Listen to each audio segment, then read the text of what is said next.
Okay, so we're here, Dr. Mencia, and did you know that the moon, do you know about the moon? Huge. It was bigger huge than my head.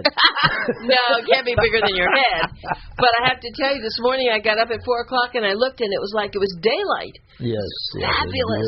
Beautiful. Is that something that you ordered? The moon, well, do you have the power over that too? No, that's God has control on that. Yeah, it has so much power. Comes through you. I have the power of thinking. That's what we have, the power of thinking. Yep.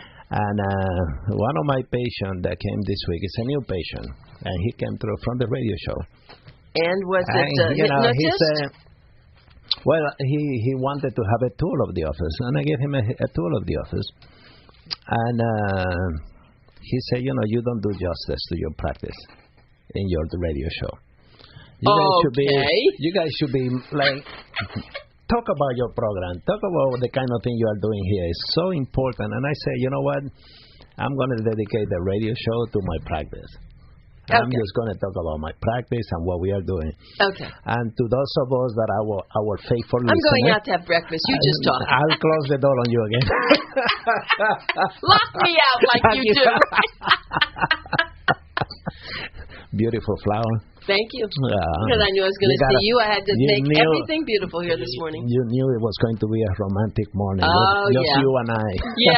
I didn't know that. I figured you're going to bring your crowd like you usually do. But let's just talk about when you get to your office and what people see and who you have involved and why you have involved, and I won't say anything. Well, for the people that, when this guy came, he looked at the front and he said, you do not have a window, a glass window, separating the patient from the staff. It's an open system. He said, I never seen that before. I have never seen in my life a doctor office, and this is an elderly, highly educated man that came to see. Never seen that before. And then I read, and it say medical concierge. And I feel, am I in a hotel? Am I in a plastic surgeon office? This is so nice. And so he looked at the different magazines that we have, and they are very high-end. And he says, make me feel like if I'm in a plastic surgeon. Well, I do have to, and I'm sorry, I can never be quiet totally, but of course, it is true. Times is right. But when you walk in, I have said that to you. There's someone that greets you there that you can see. It is like a concierge in a hotel. And I have admired you for that. Because when I have complained to other medical, I don't do it in a bad way, but I'll say, when you have to knock on the window to see someone, everything has to be private, and that's why we have to do that. Would you explain why they... Well, private mean, according to the law, what the Privacy Act states is that we are not supposed to talk about a patient personal data or conditions in front of other patients. That's all. That's all we're supposed to do. But it doesn't mean that patient cannot talk to patient cannot talk to staff. And how many times a person will go in, and what I have my medical concierge watching, if he sees somebody that is really, really sick, sitting there, get that person right in before he get the other patient sick. Move the patient in. So, and Will is such an excellent person in the office. He's a great, magnificent person at the office. And he basically, when I hire Will, I say, Will, you are the tower control. This is a landing strip right here, and you are tower control. You're going to decide who's going to move in first, who's going to go next, who's going to go to the bathroom, who's going to sit down, where to make room for the wheelchair. This is your baby right here. You control this whole. And we just move Will to become an office manager, but he still have his tower control there. And he's a great, great person, and I just hear nothing but good thing about Will in the office. So when I first designed the building, the architect, he laughed at me. He said, I never seen a doctor office like this. Are you sure this is the way you want to build? So I told the architect, I said, how old are your parents? And he said, no, my father died in a car accident at a young age, and my mother, she's in her 60s. I said, okay, well, we got help. she might get to live many, many years more. She's very young. So I say, my father lived to 109. And I wanted, my grandfather, sorry. And I want to build something that if my grandfather, if God allow my grandfather to look at this, that he feel we're treating him with respect. So I want to build something that will show the aging population, not only the young patient, but also especially the aging population. You know, that regardless of your age, everything you have done for society, we owe you. That you are not coming to the doctor and I'm not doing a favor to you. Okay? You are not doing a favor to me. You know, you're coming to the doctor because this is something that we as a younger society owe you for what you have done for us to enjoy the freedom and the minor things that we have in life today in this country. So when I build the center, I say I put all the money I have to put in to make the center look and show dignity to the person, regardless if you come in for preventive medicine or if you are coming in because you are sick and you really need to be seen. And I have always listened to my patient. When I do something, I ask them, what do you think? You know? And my patient, they love what I have done so far. So, and when we toured and he met Patricia at checkout, and he's, oh, beautiful eyes you have. She's special, yeah. Very special woman. Very friendly, the same way. And the staff, and I say, oh, the staff's so friendly. So I brought him and I showed him where we have the list of patients. I usually put a saying for the day. And the saying was, you know, take care of small things because the big things God have in store for you will take care of themselves. You made that up? Well, you make these things up? I take from things that I read, right. Who Moved My Cheese and different books and the subconscious mind, and I just think that I have read for improving a person. So all my staff, they come in the morning. They want to see what you wrote. Let's see what the saying of the day is. And did you invite somebody to come this morning? Yes. Someone's coming, so you better talk fast about the other things. So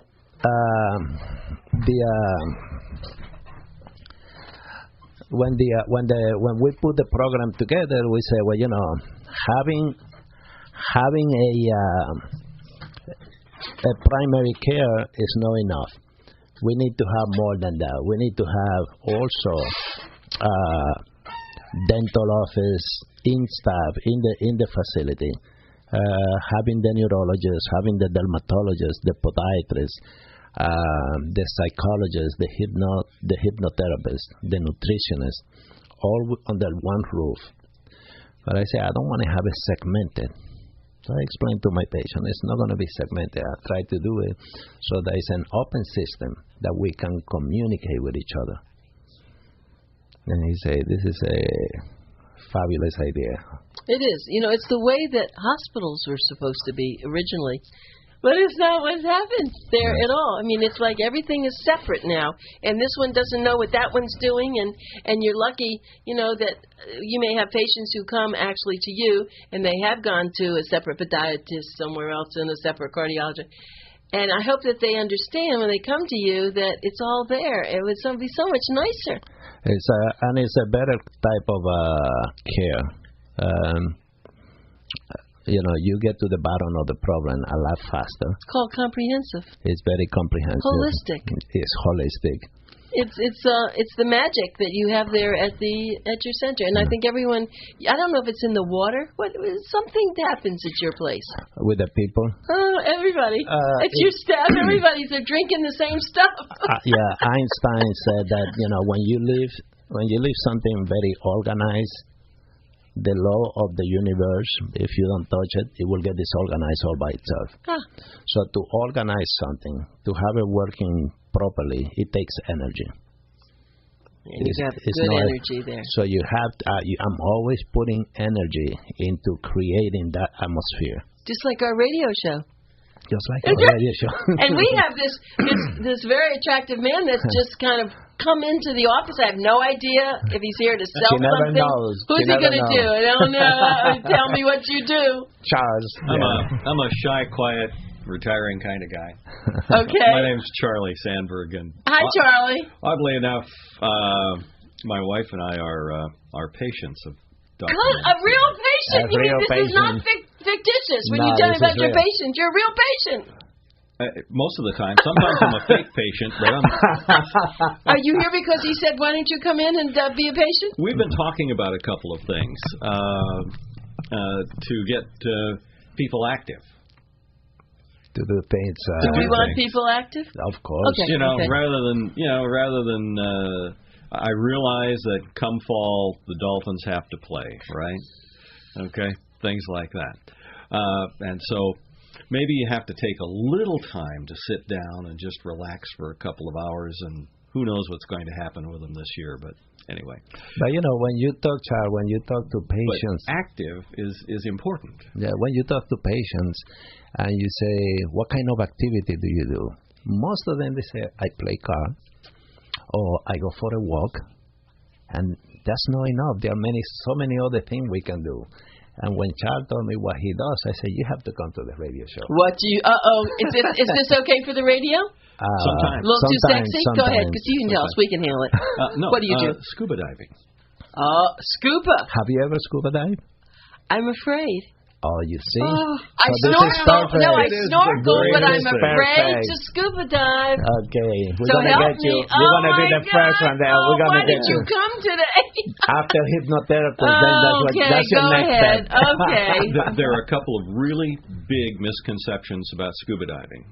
One, it's dark and menacing down there, and it's not. And there are sharks. Bright, it's light. Sharks are fun. Thank you. It's bright. It's light. It's a lot of fun. Okay.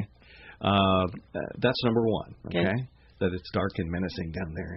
It's not. It's a lot of fun, and you get to feel. He needs to be on our TV show. Look at this. We have this animation going on. Okay, go ahead. And once your buoyancy is set and stuff like that, it's like being weightless.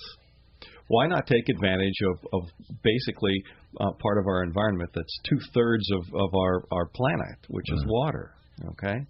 It's also a very passive aerobic type of exercise, okay? And here in Florida and other warm places like this, you don't have to wear a lot of stuff. You don't have to wear a lot of weight and things like that, although you have to compensate for the buoyancy. But you could if you need.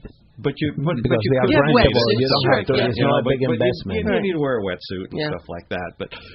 But you get to see a whole new dimension of the world we live in and enjoy. And it's good, safe, non-impact exercise as well. The other misconception is it's for people in their 20s. You have to be. But you look pretty good. You look like you're in very good shape. I have to say that. And a 50-year-old gentleman. That's because I know. At 50 years old, you look pretty good. Except I'm 64. Oh, darn it! I guessed wrong again. But how long have you been doing the scuba? Since dinosaurs ruled the world. And is this something new for you? New? Yeah. No. I'm an IDC PADI staff instructor. I've been diving for 30 years. Oh, see, that's the difference. So he didn't stop as he grew older. He just kept going, and his body's been used to it too. So what do you say to people who are, let's say, 60 and they have never scuba dove before? It's one, it's fun. Number two, like any sport, okay, or activity. You take your time and you start slow and work through the process. It's one of those things where you can find a lifelong activity, and it's not sitting at home playing cards, being very sedentary, if you will, along the way, and you take a look at so many. A whole new dimension in our world. You do have to have a physical. I can recommend a doctor. Can't we? We can recommend the doctor. We know a doctor who will do a great job. You don't have to be an Olympic swimmer. You do have to be somewhat comfortable in the water. But even if you're not comfortable, because I remember when I took a scuba diving, some of the persons that have fear of going under the water, they went step by step. The instructor will guide you, just put your head down, and then you get comfortable with that. So they all take you, and they individualize the training. So one person is just bending down, putting the head under. The other one can be swimming, and it's very soothing to the mind. Oh, it's very soothing. For me, it relieves stress big time. Big time relieves stress. Oh, wait, let me interrupt you. I love to snorkel, and I can go, and I'm a very good swimmer. So I snorkel, and I feel the same. Then you can scuba. Yeah. I don't know, I know, but I guess I'm scuba, worried about the Zumba. tanks and the Zumba you can with the scuba and Zumba. But so what is going to be the Zumba. difference with my snorkeling at Penny Camp, some wonderful places, and doing the scuba? Why do I need to scuba compared to snorkel? First of all, you can spend time underwater enjoying the marine life that's down there. More freedom. And you have the freedom. I mean, you can come to the surface, you can go down, you can spend 15, 20 minutes, half hour, an hour. And you see this, you see scenery that are very attractive, you go to it. To me, I compare it to flying. And I have my license as a pilot. I didn't know that. Yes, That's something I'm a new. Pilot. And when I'm flying, you take the plane and you say, I want to go between those clouds, and you take that plane and you are free to move around and enjoy nature. When you scuba dive, you're underwater. If you see the fish, different color, and they're so attractive, you stay there. I see. And then you see the rocks, and they're so attractive, you go toward that. And there are rules in scuba diving, just like in flying. There are rules. As long as you go by the rules, it's safe. I can only do one new thing. Am I going to do taekwondo or am I going to do scuba? Let's do scuba today. Scuba. I want to do taekwondo with you. Now you're giving me a whole new thing. Okay. And the other thing about it is it is a measure of freedom in the sense that if you're snorkeling, you're pretty much on the surface. And then you duck down underwater for a couple of seconds or 30 seconds or so, and then you come back up. Well, if you see something on the surface and you go down and you take a look at it, you're going to have to come up because you don't have any extra air. You've got what's in your lungs, and you go back up to take another breath. Chances are, by the time you get back down there, it'll be gone. On the other hand, if you're scuba and you're down there and you see something, you can sit there and you can enjoy it for a while. One of the things I took up as part of my scuba process is underwater photography, and I did that because so many people had this misconception about what it's like down there. So I started taking photos of various marine life and those types of things to say, look, it's beautiful, it's serene, the war can be going on up above. You don't know. But down below it's nice you and have to tell me, I'm sorry, is your name Charlie. Charlie, what's your last name? Sandberg. Charlie Sandberg. And how long have you been a patient with Dr. Mencia? Oh, since dinosaurs ruled the world. That's a favorite thing. Relocated from. No, we relocated from Alaska about 2 years ago. You have weird patients, I have to tell you. My wife is a flight attendant. My wife is a flight attendant. She got a job with Spirit Airlines. And she's a flight attendant, and one of the my wife was ill, and she because we were new down here, we didn't know anybody, and one of the other flight attendants recommended that she call Dr. Mencia's office for an appointment, and all of a sudden he has her, he has me, he has our kids. He has all of us. He has. I know he is that kind of a guy. You don't want to go near there if you don't want to go because you're. So anyway, that's how you met him. That's how. It's a recommendation. And in fact. But you're a good specimen, isn't he? I mean, he's really, for his age, he looks good. I can tell he's muscular and and he has good enthusiasm. And also, how do you give him? What pills are you giving him that you need to give other people? The most expensive pill that he's getting is knowledge of preventive care. That Charles understand that, you know, if you maintain yourself with his weight and for his height and all of that, and his the proper diet, that we can prevent hypertension. And one of his initial problems, high blood pressure, he said, okay, we're going to lose weight, we're going to keep you in shape. And every time he come, the blood pressure, what was it the last time? 110/76. You know. Fantastic. So I said, you are great, you're doing excellent. Fantastic. Sometimes, and the last time, he wasn't even my patient, it was his wife that was sick. And I said, he said, let's check the blood pressure. I said, okay, let's go. Perfect. I said, Charlie, you're doing great. And in fact, mine was better than my wife's.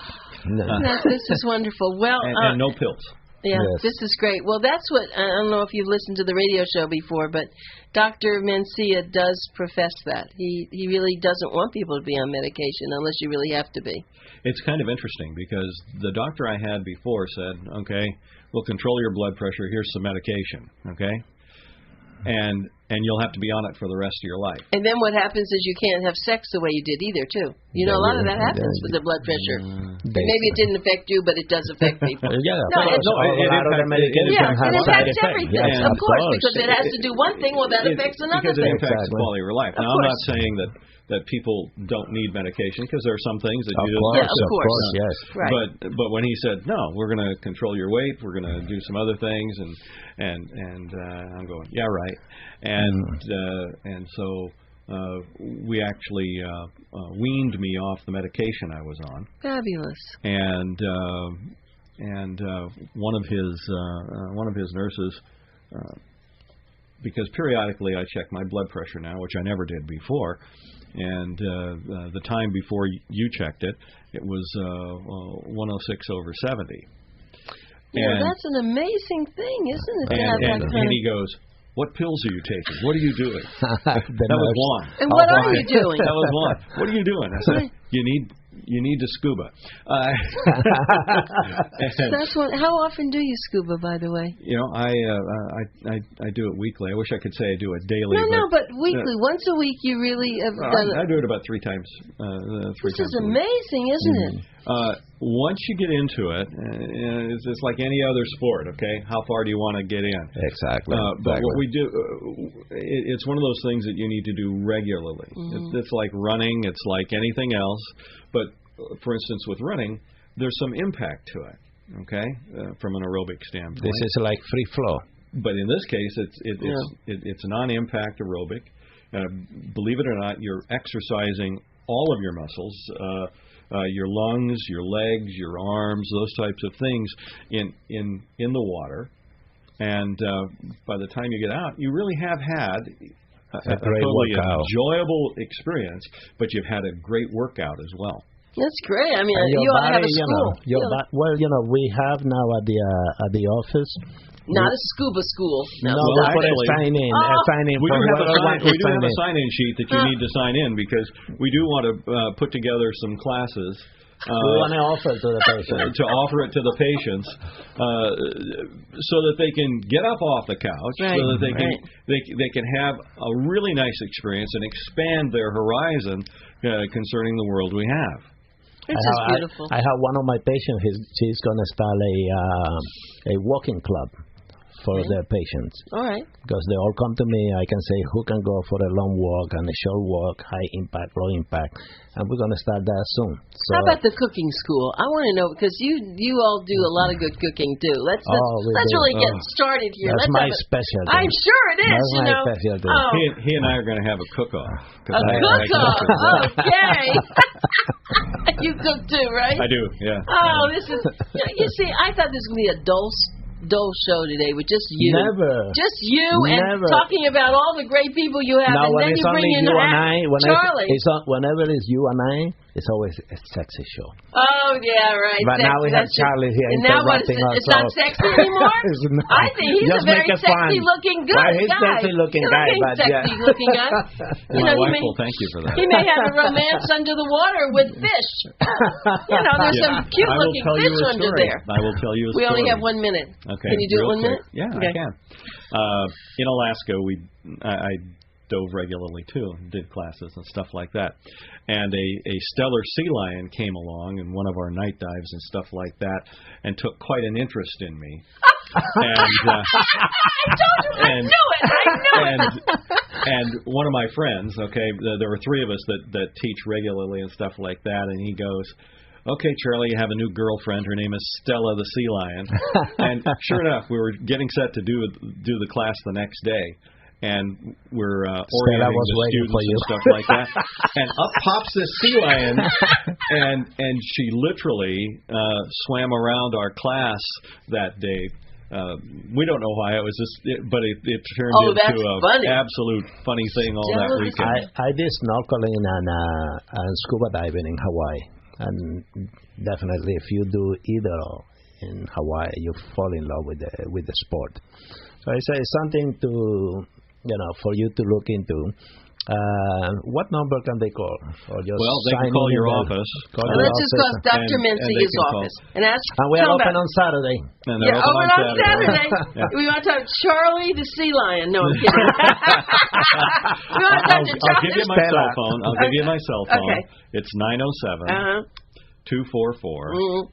3060. Well, I'll keep that. People are going to remember Dr. Mencia. We didn't even give your phone number today. I know, 954. Oh, my heavens. 489-1345, 1608 East Commercial Boulevard, Fort Lauderdale, Florida. We are open Monday through Saturday. 954-489-1345. Go in today if you're around, and we are so happy that you stopped by, Charlie. And I'll be there at 9:30 if you want to sign up for scuba. Charlie Sandberg and my dear friend, of course, Dr. Andy Mencia, we thank you so much, and we'll see you next week. And we're going to take a fast break, and then we're going to bring Alistair and Carol Geddes on for friends. Town Bank Mortgage for anyone looking to make some more money and have a great kind of a mortgage that he's going to tell you all about. It's special mortgage. We're going to tell you till he gets on the show.